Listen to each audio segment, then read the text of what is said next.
That's all we need. All right, well, good afternoon, everybody. How's everybody doing?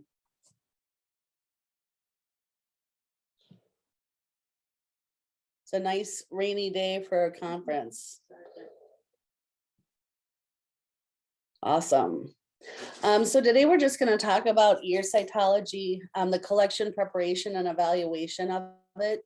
It's a question that does come up quite often throughout clinics and labs and, you know, emergency clinics and new staff and training. So yeah, we're just going to go ahead and get started with the gory details. Okay, so otitis externa is one of the most common reasons that animals present to veterinary clinics and emergency clinics. Ear cytology is a really quick, simple, routine procedure that can be used to rule out or identify parasitic or microbial otic infections. Skilled veterinary technicians can enhance the diagnosis by performing the cytology and correctly identifying them by groups, and the results help the veterinarians come up with the most effective therapy, diagnosis, cultures and sensitivity, medications, and it's just a very valuable tool in monitoring the therapy and how the dog is progressing throughout the recovery of it. So some common signs of otitis externa is head shaking. You can see that big bulldog. I think that's more water, but big bulldogs are all slobbery. So head shaking with them is even grosser than gross. Ear scratching with cats, you can often see in that top right picture where they scratch so bad at the ear. They do trauma to the skin and the ear behind it, and that one actually resulted in the oral hematoma. Redness of the ear or erythema of the ear, oral hematomas, you can see down at that bottom right, where there was a dog that the shaking of the head causes this big hematoma. It's a blood-filled blister that separates the ear, so it becomes this big balloon. Oftentimes surgical intervention is used with those because they continue to fill up. So it's really important to try to get that ear infection under control prior to doing the repair surgery on it. Another thing that's really common for ear infections is a really distinct foul odor. Those of you that are seasoned with ear smears and gross ears know there's no mistaking the smell of a big yeasty ear. And then of course the discharge within the ear canal. The classification system of otitis externa is known as PSPP. It's used to describe the different causes of the ear infection. And the PSPP stands for primary, which is referring to parasites, specifically mites, ear mites, and ticks. Secondary is opportunistic bacteria, and most commonly with that yeast overgrowth. Predisposing refers to the ear conformation and the anatomy that's conducive to the infection. So highlight the Cocker Spaniel that has the big, long, fluffy ears that hang down and are very hairy and creates a nice, warm, moist environment. A lot of times you'll see that breed with what we call cauliflower ear, where it is the ear conformation changes with the constant reinfection and swelling and infections, that it does become a cauliflower looking ear. Makes it very, very difficult to get into the ear canal to even clean the ear or obtain samples. And oftentimes when it gets to that point, they end up having to have an ear ablation surgery, or a surgeon will actually go in and cut all of that tissue away and create some kind of an opening to the ear. And then perpetuating factors, add in again, opportunistic bacteria, yeast overgrowth, cellular hyperplasia, ear canal edema, calcification, excessive fluid or debris in the middle ear and the ear canal. So ear cytology plays a really, really important role in identifying the primary, secondary, and perpetuating factors of the ear system. Oh, I gotta go back. Heidi, how do I go back? If you use the little arrows. Arrow, there we go. Yeah. Sorry about that. So sample collection and preparation, it's always important to assess the ear prior to attempting to take a sample. Using an otoscope and getting down into the ear, looking at it and really trying to understand the severity of the otitis. A lot of times you'll be able to see ear mites scattering around because they don't like light.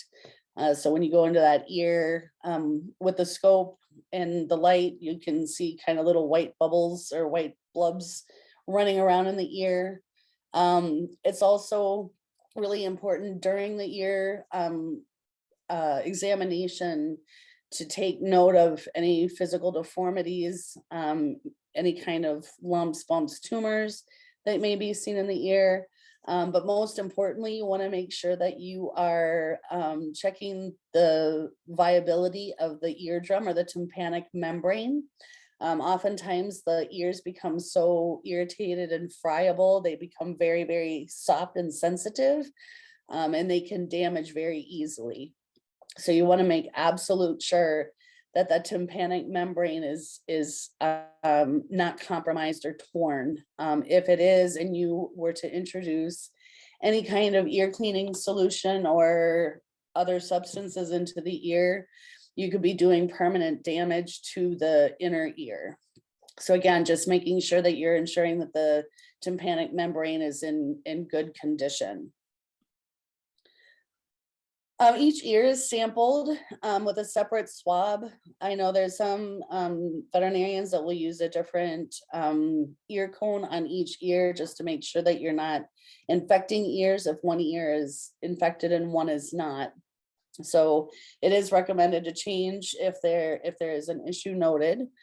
So again, realizing if there's a bilateral or unilateral ear infection.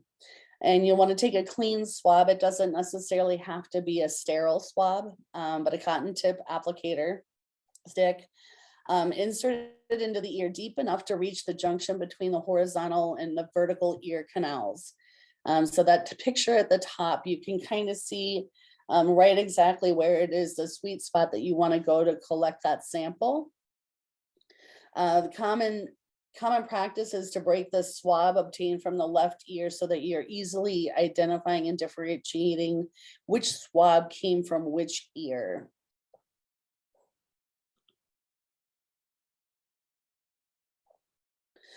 So the samples are most diagnostic if they're taken from that horizontal ear canal. However, you've got to be really careful not to pull too hard on the ear. Like a lot of people will pull the ear up, and that's a great way for being able to use the otoscope and the cone to get in to look at the tympanic membrane. But realizing when you're pulling that ear up like that, when you're taking the swab, it just is going to increase the risk of iatrogenic damage to the tympanic membrane during the collection process. During this process, it's not very often that the animals are feeling very comfortable with it. So you're in there and it feels good to them, or they're shaking their head, or they're kicking their back feet.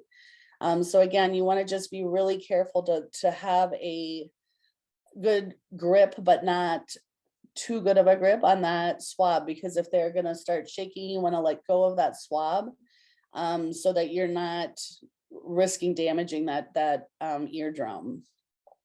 But trying to get into that horizontal area of the ear canal is ideally where the samples need to be collected.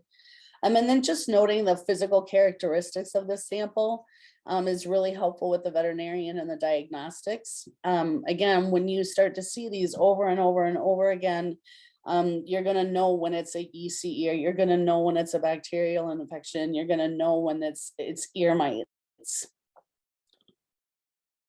So physical exam of the discharge, we'll go through some of the stages here. So a lot of times with animals with allergies, you'll just see some redness.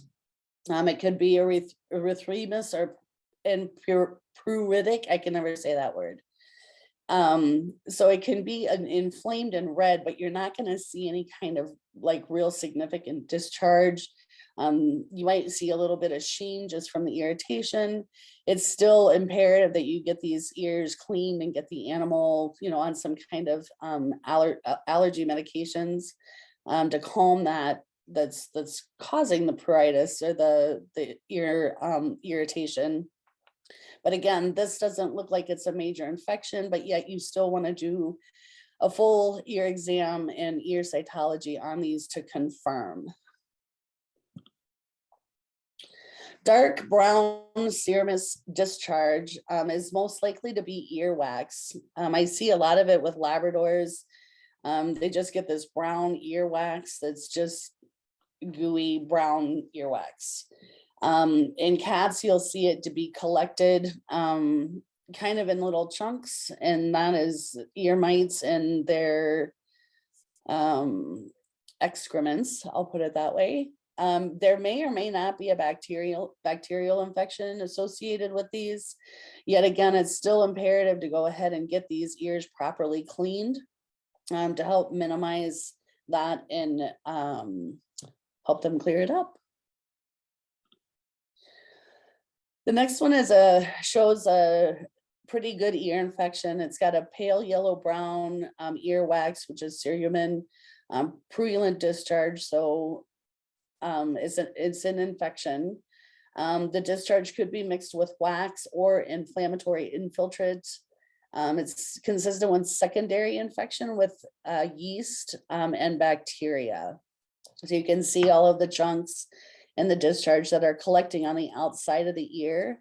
A lot of times what we'll do with this, just to help calm those hairy ears down, is we'll take clippers and carefully shave that hair off so that it's a cleaner surface for the owners to be able to properly clean the ear and manage that ear infection. Is when those ears come flopping back down, again, it's creating that nice warm environment that just perpetuates the production of yeast and helps the bacteria grow. The next one is pretty nasty, and these stink so bad. This is really common when you see a animal that's got a Pseudomonas infection. It's a very aggressive infection that is very hard to clear up. Culture and sensitivity is imperative with these animals so that you can really narrow down the right antibiotics to put them on. The ears at these point are so inflamed and so fragile. It's very, very hard to get good ear cleaning on. Some animals will require sedation because it's so painful. But you can see the really, really gross pale green to yellow green discharge, mostly inflammatory infiltrate, which is going to be your bacteria, white blood cells. There's little wax consistent with this. It's really sweaty and really gooey. Yeast can be inconsistent with this finding because yeast isn't present. It's generally mostly bacterial and inflammation.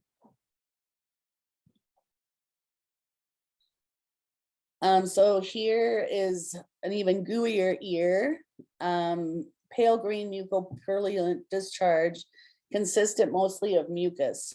So it's inflammatory infiltrate. So this is just a horrible Pseudomonas infection. And again, it's very common in Cocker Spaniels. You can see how the inflammation of that ear is causing some of the anatomical changes. So it looks like it's getting thickened. It's starting what they call the cauliflower ear. So it's scar tissue and buildup tissue from just constant inflammation and infection. Again, still really important to get these ears cleaned up. When you're doing the ear cleaning, you want to make sure that you're not only getting into that ear canal, but again, clipping away all of that hair as best as you can without doing any damage to the ear with the clippers, and keeping it nice and dry. So once you have your ear cytology or your ear swabs, you want to make sure that you're obtaining a clean glass slide. I like to make sure that they're absolutely free of dust and debris. Ear cytology, especially when you're starting out, can be really difficult and confusing because there's so much that you're going to be looking at on the slide aside from any kind of things indicative of an ear infection. So you're going to see a lot of epithelial cells, you're going to see wax and debris, you're going to see hair. So making sure that you're using a clean glass slide is going to set you up for success. When you're putting the sample onto the slide, it's really important that you gently roll it onto the slide. So you're physically rolling that swab with your fingers, gently pressing down on the slide. You can either use two different slides where one is for the left ear and one is for the right ear. But what I'll do is just put, however I'm putting my slide onto the microscope, I'll put the left ear sample on the left side of the slide and the right on the right side. But gently rolling that smear is going to ensure that you're getting an even sample throughout the slide, where there's sometimes that people will just sit and they'll paint it or smear it on the slide. A lot of times what happens is that this is going to cause cell rupture, and then areas might be too thick to properly evaluate. Again, you don't need to have a super thick smear in order to see what you need to see, especially, you know, bacteria. You just want a very thin monolayer of that sample in order to easily identify that. And allow the samples to air dry before staining. It's anything that has a protein is going to stick on the slide, but allowing them to air dry is going to keep as much of the sample on, and instead of having it rinse off under the stain or when you're rinsing it. Heat fixation does not improve the quality of the slides and actually can damage the cells. Causes heat. The heat causes dehydration of them and can impede their identification. So again, you don't need to heat fix. That's something that has been an old school practice that is not diagnostic. It's not necessary. Anything that is on the slide, you can use canned air if you want to help dry the slide, but just making sure that you're at least 8 to 10 inches away so that you're not blowing anything off or causing any kind of damage, again, with just the pressure of the air coming out. And then using methanol as a fixative is sufficient for any of the microorganisms to stick to the slide before staining. Staining your ear specimen, a hair dryer, Emily, that's a good one. Again, yeah, absolutely, a hair dryer would work, but again, you just want to make sure that you're a good 10 inches or so away from that slide and kind of putting it at an angle so that the air can flow off of the slide instead of just beating on it. I used to use, one of the clinics I worked in used to have a furnace downstairs, and there was a little vent, and I loved it. I would just put a little paper towel and put my slides up there to dry them. So yeah, there's no right or wrong. You just want to make sure that you're drying them before you're looking at them under the scope. That's a good question. Oh, backwards. So the Romanowski stains, most commonly called the diff quick or the right stain, is probably the most common way of looking at ear cytology. Most clinics have it. They use it for hematology. You can either do it 2 ways of dipping it or pipetting it on the slide. I know that everybody does it a little bit different, but just in general, whichever way that you're staining the slide, you want to make sure in general that you're doing 10 dips in the methanol, 10 dips in the red stain, and 10 dips in the blue. If you're doing the pipetting, just make sure that there's a good 10 seconds of contact in between, and then you can either use blot paper or paper towels to let that stain and the methanol dry, drip dry off the slide in between staining. Ensure that if you are using the dips, we at the clinic that I'm at, we have 2 separate staining stations. one we mark dirty and one we mark clean. And depending on how many you're doing per week or how many samples you're looking at, we'll start off with our clean ones. Our clean station is going to be ones that we use for fluid cytology and hematology, stuff where we're not worried about contaminant. And then after a week, if they're still viable, we'll switch that to what we call our dirty stain station. And that's when we'll start using those for the ear cytologies.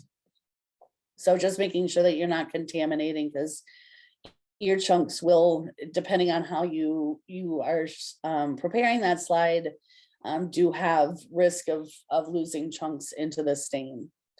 And again, you can use the canned air in drying, but just making certain that you're far enough away from the sample that you're not doing any kind of damage to the cells.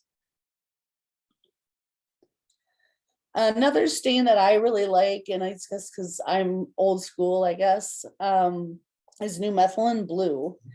The reason I like the new methylene blue is that it's super, super quick. You don't need to have the ear sample dry. You literally just roll it on the slide, take a cover slip. I will put a small drop on the cover slip and then flip the cover slip over and put it on the slide.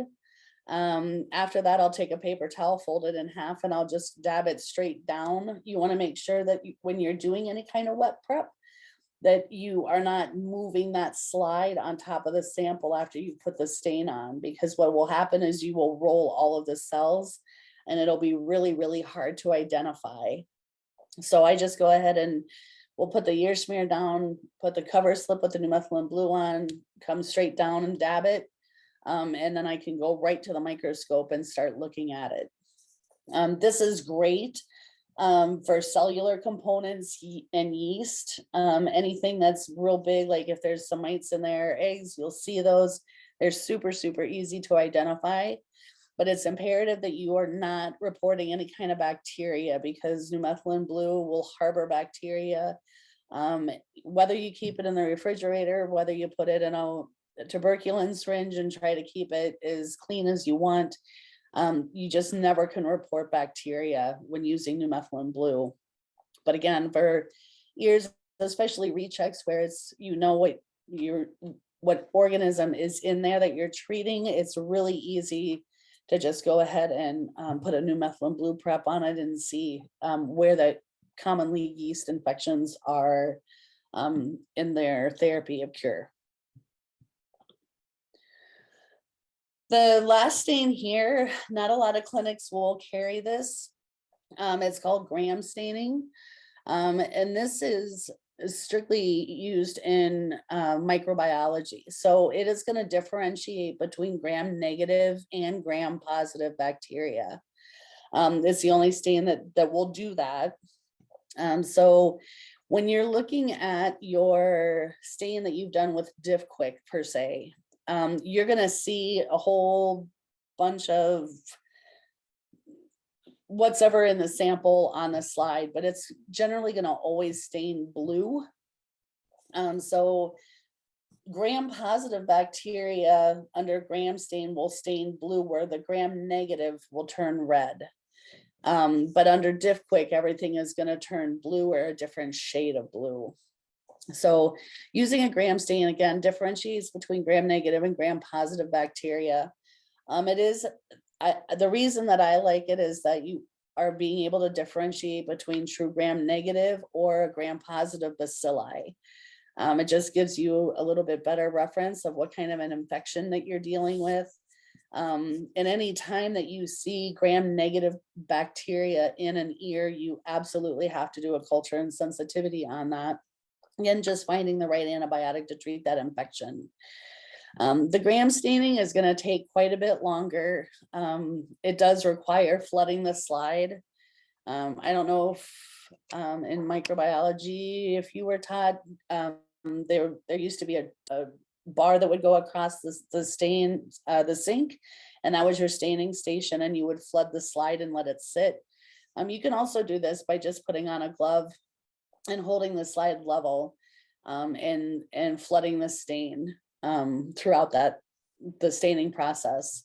In general, you want to use the crystal violet for 1 minute, flooding the slide and then letting it sit there for 1 minute, and then gently rinse it with water. I use a water bottle, a water squeezer bottle, just because the tap on the sink faucet comes out very, very fast, and I just want to minimize anything washing off the slide with too much pressure. After the crystal violet, you apply the iodine solution again, and then you're going to flood that for 1 minute, and then rinse that with water. And then is the decolorizer. The decolorizer is something that does not need a whole minute. It's usually just 3 seconds. And if you're holding your slide, what I do is I will flood the slide with the decolorizer and just kind of shake the slide back and forth for 3 seconds, and then rinse that with the water. And then you're going to counter stain it with the safranin for 30 seconds. Again, flooding the slide with the stain. And then once you're done with that, gently rinse it with water, and then dry the slide and view under oil power for identifying bacteria.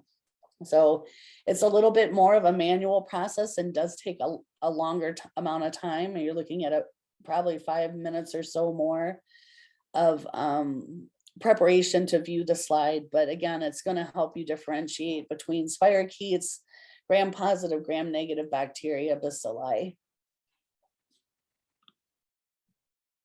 Moving on to ear mites. Ear mite preparation is a little bit different. The ear mites are going to be really, really big. You're going to be able to see these guys on 5 power. Really big on 10 power. Where all the other, when you're looking at bacteria and yeast, you're going to start, on 5, go to 10. You'll start to be able to identify on 40 power, but really, really identifying bacteria and yeast on 100 power. With ear mites, because they're so much bigger, they don't require a staining. Using mineral oil is often very helpful. It helps to keep them on the slide.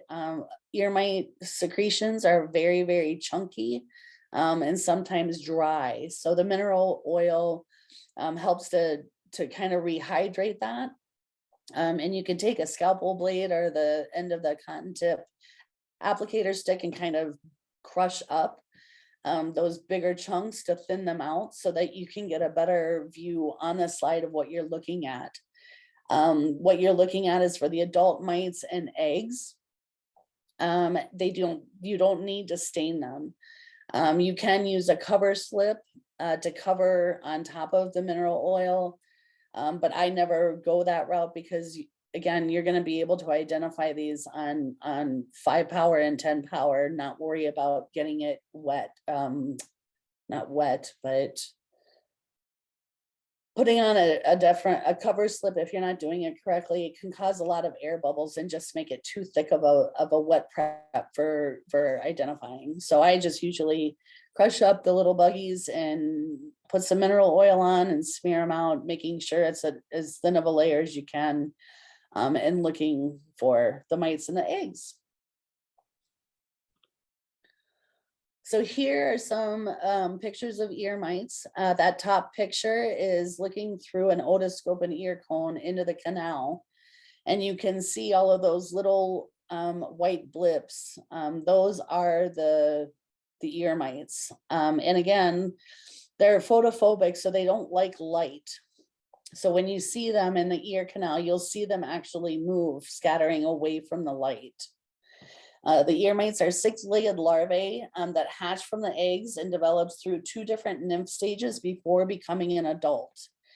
The eggs, the larva and nymph can be found within the earwax, and you can see on the picture on the top right, that's a whole bunch of just regular earwax, and what that looks without stain, that's just the color of the earwax, and it has the eggs that you can see in them.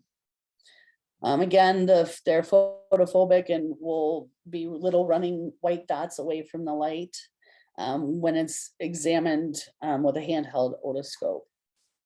The picture on the left, lower left, is 2 different stages of ear mites, but you can see the 6 legs and the difference in appearance between the lymph larvae and between the larvae, which you're seeing on the top right, and then the lymph in adults there on the left. And then on the right, the chat bar is holding it up, but that's an adult ear mite. So you can identify and differentiate the adult from the male or the female from the adult. Here's 2 pictures that you can see. The adult has a large egg in her abdomen. You can see where that blue arrow is pointing. The first 2 pair of her legs have suckers at the end of the short stalks where those arrowheads are. And then the 4th pair is vestigial. With the male, you can see the copulatory structures where the arrows are. And all 4 pairs of the legs have suckers at the end of the short stalks. Again, it doesn't really matter. Ear mites are ear mites, but it's just kind of cool that you can identify the male, differentiate the male from the female anatomically while you're looking. So I just thought I'd share a strange story with you. Back in 1993, which is probably predating many of you, there was a doctor, Robert Lopez of Westport, New York, who intentionally infested himself with ear mites. He wanted to see what the animals were experiencing while they had ear mite infection. So he took a sample from the ear of a cat with ear mites and he placed it in his own ear. And he described the scratching sounds and the movement that he could feel as the mites explored throughout his ear canal. Oh, God, it's so gross. Severe itching developed to the point where, I know, right, Elizabeth? Oh, it's crazy.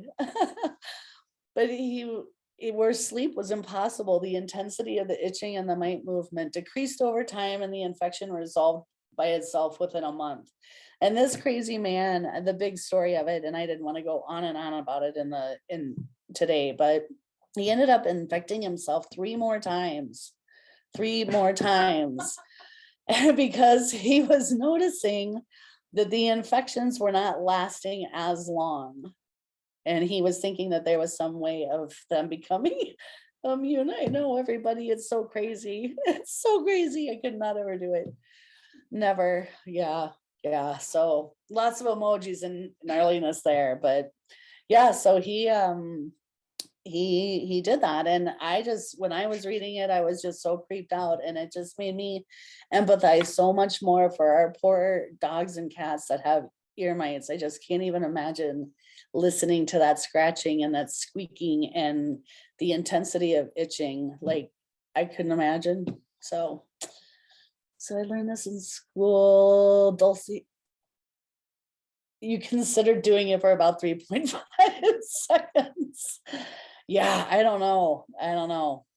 It's crazy. And then like that illustration drawing, I thought that was really pretty, of the ear mite. It's just, I couldn't imagine having them in my ear. No way. No. All right. The next one that I put in here is DEMODEX mites. DEMODEX is more commonly seen in the canines, and it's DEMODEX are a normal mite of the skin, but allergies and other predisposing immunodepressant conditions can cause an overgrowth of DEMODEX mites. So that's why I wanted to add that in here. If you have an allergy dog that's losing hair, has DEMODEX mange, or is compromised and not able to fight them off, if you're doing an ear smear, you might see some of the DEMODEX in the ear sample. And it's really important just to do kind of a quantitative count of those and let the doctor know how many you're seeing, because it can just help with treating the dermatological aspect of that pet.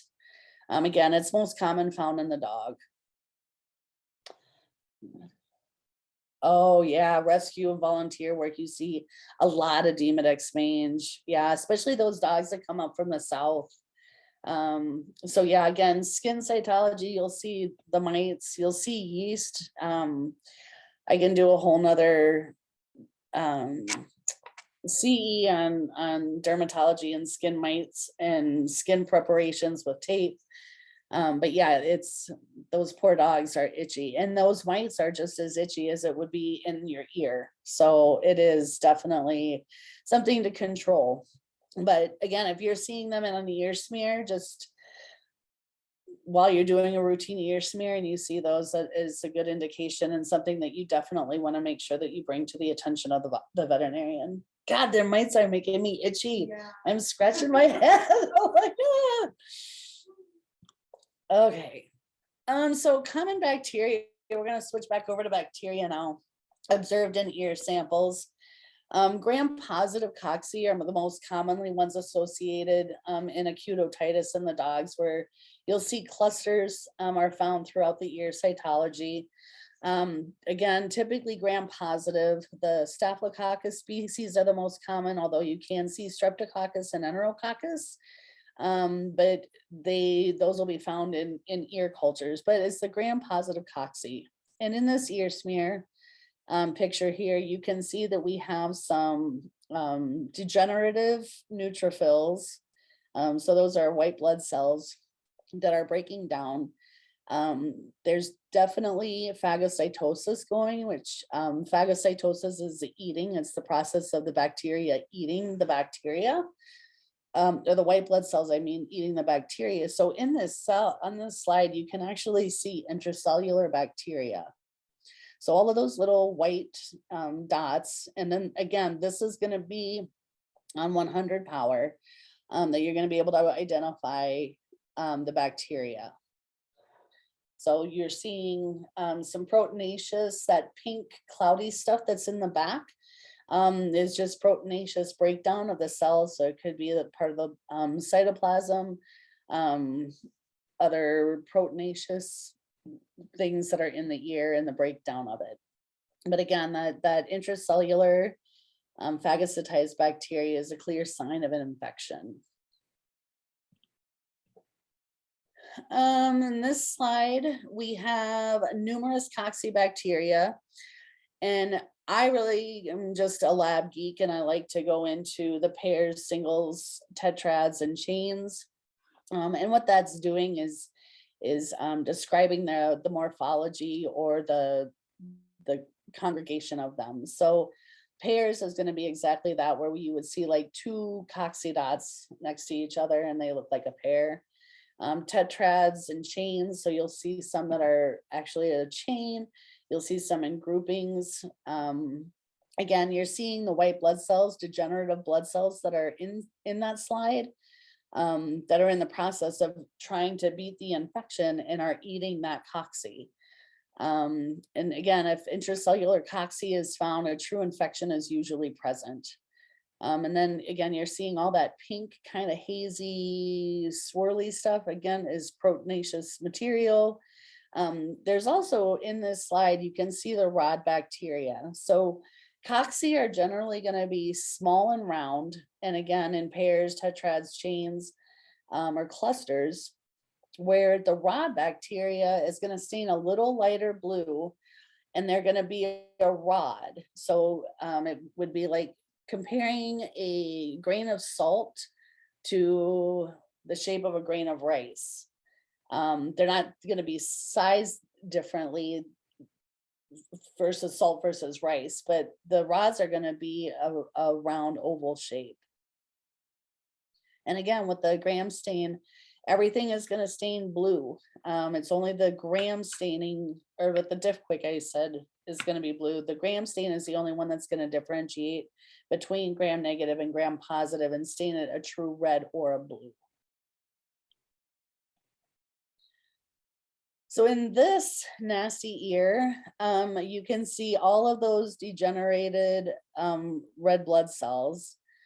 Gram negative bacteria stain red. So you can see in this background with the bacteria, all of those red rods that are placed. The gram positive bacteria you're going to be able to see the cocci, which are the small round, and then what we call gram-positive bacilli.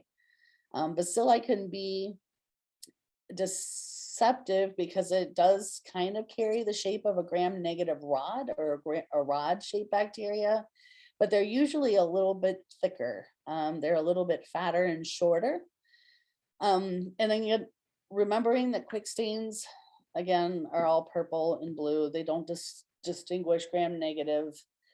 So anytime that you see rods, you want to make sure that you're performing a culture in sensitivity. Typically the rods that are seen in otitis externa are going to be your E. coli, Pseudomonas, or Klebsiella species. And all three of those bacteria are really hard to fight in the ears. So I can't stress enough on doing cultures if you see a nasty infection like that. So back to the bacilli, you can see that the bacilli appear as elongated rods when viewed under the microscope. They usually appear as single cells. It's not super commonly found, but in bacterial infections that are significant enough, they are significant. Again, anytime you see anything that looks kind of like a rod, whether it's bacilli, if you do the gram staining and you identify that it's a gram-positive bacilli, you're just going to want to make sure that you send that off for culture and sensitivity, because it's just important on the effective treatment of the dog. And again, I'm just going on about bacteria, and you stain blue or dark blue with diff quick. So this is a Pseudomonas ear. We saw this ear earlier. So Pseudomonas aeruginosa is noted by all kinds of bacteria. You can see on that lower right slide, and the upper right is the two different staining, diff quick and gram staining. So you're able to differentiate the gram-negative from gram-positive bacteria, but significantly the numerous polymorphonuclear, or what we call PMNs, neutrophils are present. And you can see how infiltrated those cells are with the bacteria. So again, that phagocytosis is causing all that bacteria to get stuck into the structures of those cells. You can see the nucleus is actually kind of swollen, because when they degenerate and they lose their cell wall, that's the appearance that they will take on. So degenerative. Pseudomonas is very moist and very odoriferous. There's absolutely no way to describe the smell of these ears. It's horrible, gross. Have any of you out there seen any Pseudomonas ears, especially Cocker Spaniels? Yes. So how would you guys describe that smell?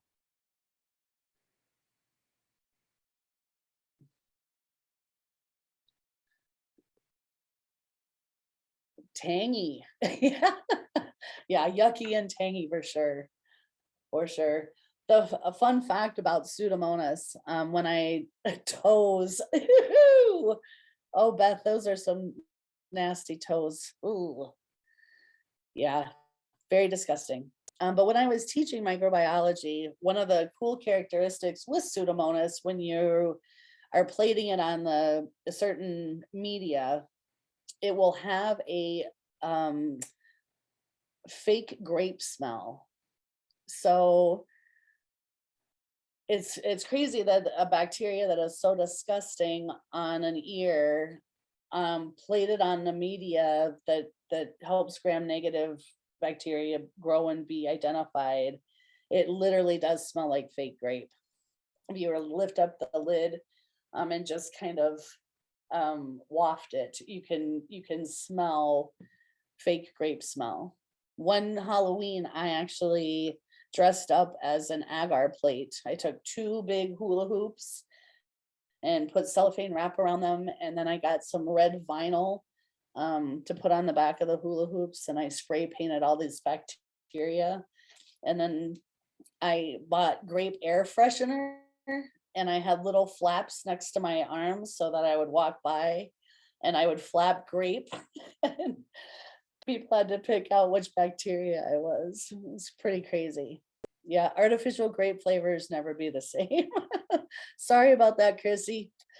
But yes, Pseudomonas is gnarly. All right, what is next here?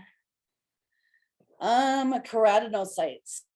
So these are fun little cells that you will find in ear smears. Again, you're gonna see a huge amount, and I don't really have any good pictures here, I don't think, of epithelial cells. And a lot of times they're gonna look like little cigars because what they do is they roll onto the slide, they kind of roll up on each other. But here, this keratinocyte has got some melanin granules in it. And this is a quick preparation. You can see the whole outer edge of that light cell is a flattened epithelial cell. And then that dark staining one on the bottom is probably one or two of them that have been stained and have just kind of rolled up on each other. The importance here is that melanin granules are frequently mistaken for rod-shaped bacteria or bacteria. But again, be very, very aware of the color of them because this is stained, yet those granules are more of a greenish brown or gold color versus purple.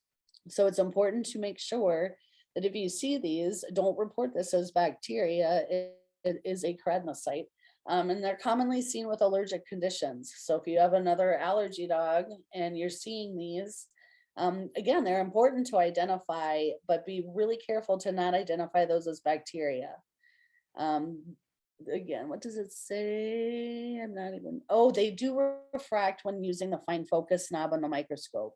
So they'll look like little brownish blobs, but if you're using the fine focus to go back and forth, you'll see that they refract. Where bacteria is not going to refract. Bacteria would typically just come in and out of focus. The granules generally are not in chains or clumps like bacteria, but they're organized in a really haphazard fashion, just kind of all over the place. But again, the thing that gives them away is the coloring because they won't stain purple. How are we on time? Oh, we're okay. The next one I've got here, you have to see those. Maria, the keratocytes. You have, oh yeah, good. I'm glad you have seen those. So yeah, I'm super happy that you're identifying them. Good job. Nice. The next thing is yeast and fungi. So Malassezia pachydermatitis, yeast appear as a peanut, bowling pin, snowman, or shoe print shaped budding yeast that stains intensely purple.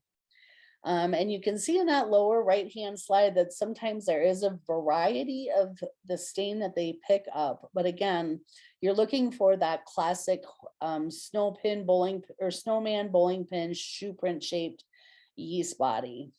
They're much larger than bacteria on cytology. When you're looking at these under the microscope, you're going to be able to start identifying them at 10 and clearly identifying them at 40. But you'll notice, you'll see some that are budding, where they're kind of breaking off from each other. And yeah, this is what yeast looks like.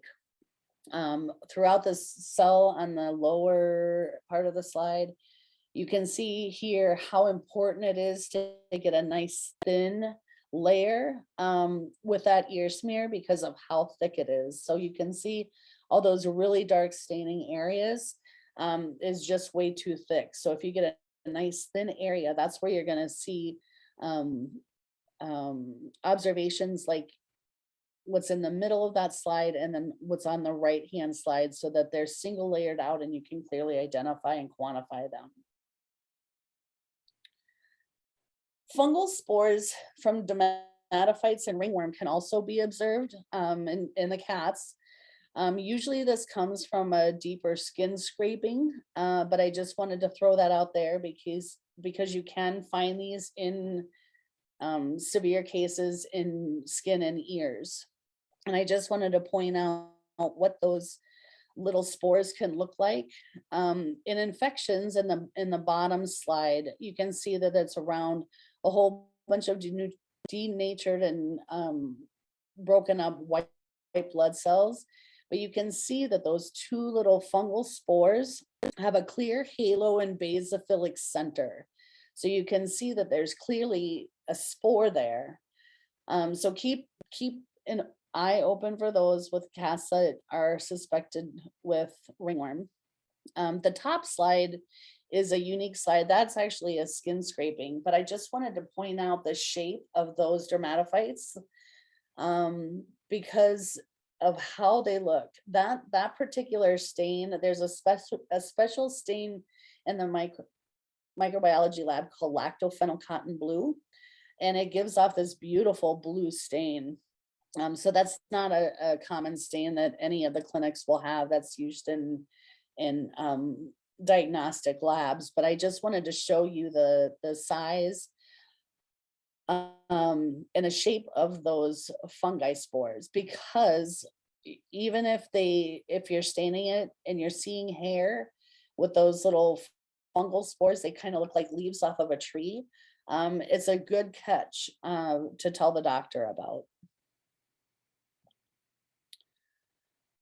Some other inflammatory cells.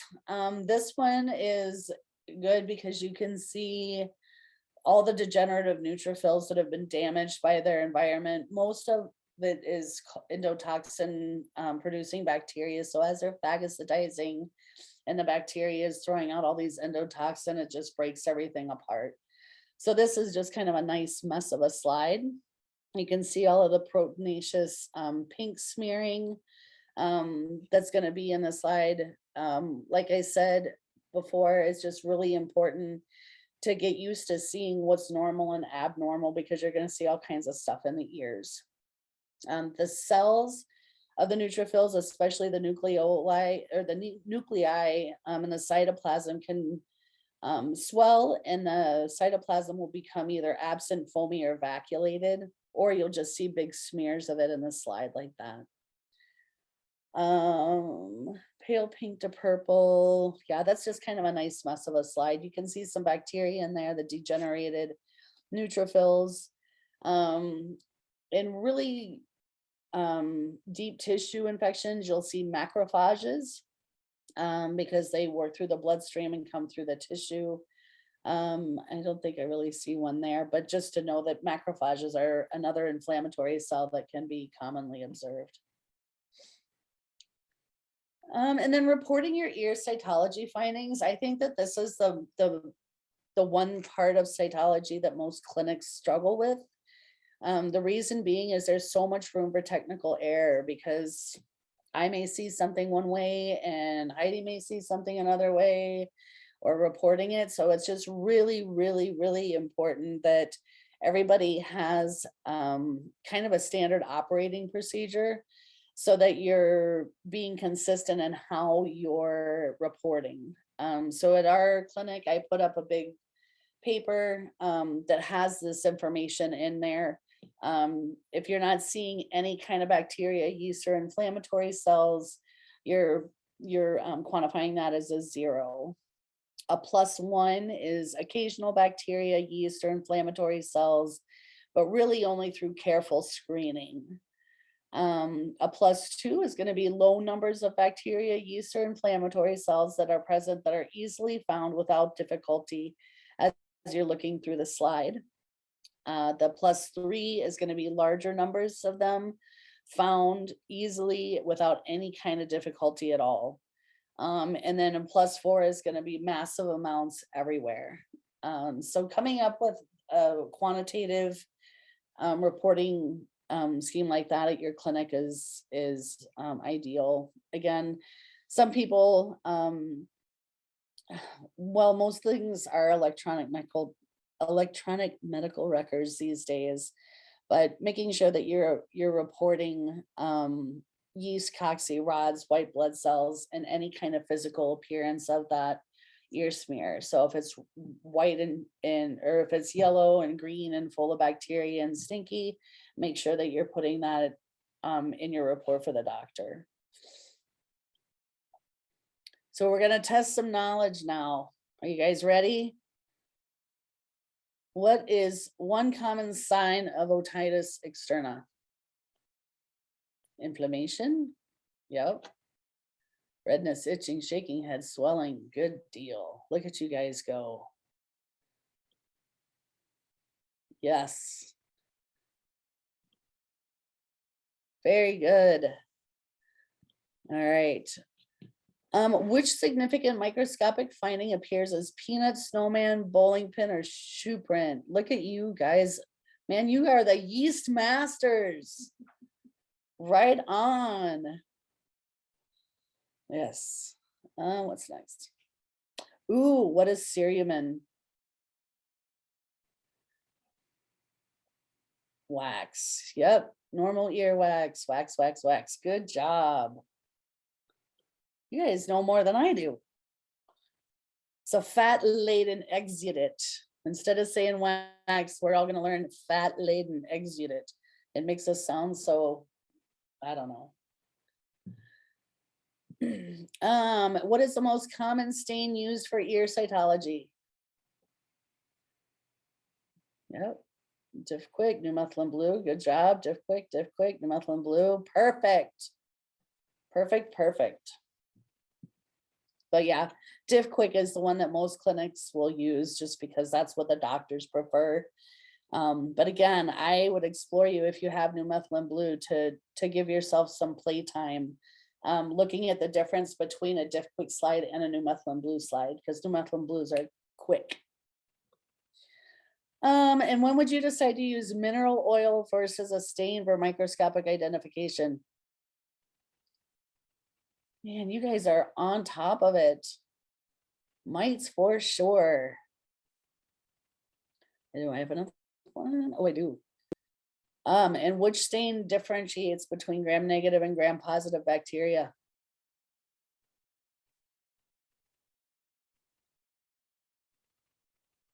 Look at you. Rock stars, gram stain. Good job. And okay, so in summary, ear cytology is quick and easy to do and can be used to identify potential pathogens. Bacteria can be identified on cytology, and a knowledge of their morphology can also allow decisions to make on the need for further investigation of culture and sensitivity. Yeast can be identified without the need for culture. Cytology can help in the selection of appropriate ear cleaners and drops in treatment, and should be used to assess the endpoint in therapy and ensure that infections have resolved in your patients. Does anybody have any questions?